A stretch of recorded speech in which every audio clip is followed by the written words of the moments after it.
দই কাতলা বানানোর জন্য প্রথমে মাছগুলোকে ভালোভাবে ধুয়ে হলুদ এবং নুন ভালোভাবে মিশিয়ে নিতে হবে। ভালো করে মাছগুলো মাখা হয়ে গেলে এবার একটা কড়াইয়ে তেল গরম করতে দেবো। তেল গরম হয়ে গেলে এবার একে একে সব মাছগুলো ভেজে নেব।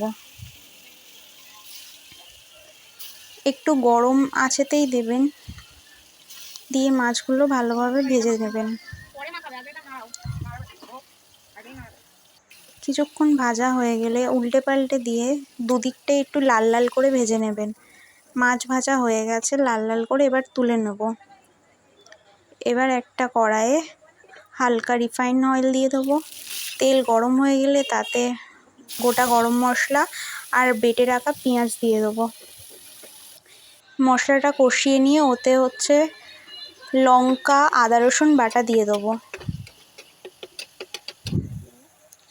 এবার আগে থেকে ফ্যাটানো টক দই আর কাজু বাটা দিয়ে দেবো। ভালোভাবে মিশিয়ে এবার ওতে সামান্য চিনি আর পরিমাণ মতো নুন দিয়ে দেবো। এবার মশলাটা ভালোভাবে কষিয়ে নেব। ভালোভাবে কষানো হয়ে গেছে, তেল ছেড়ে দিয়েছে, এবার মাছগুলো একে একে দিয়ে দেবো।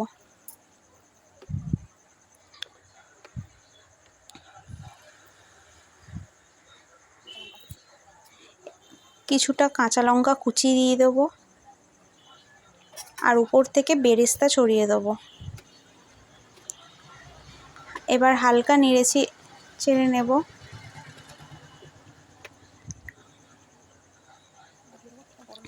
এবার উপর থেকে সামান্য গরম মশলা দিয়ে দেবো, দিয়ে ভালো করে মিশিয়ে নেব। দেখুন তৈরি আমাদের দই কাতলা।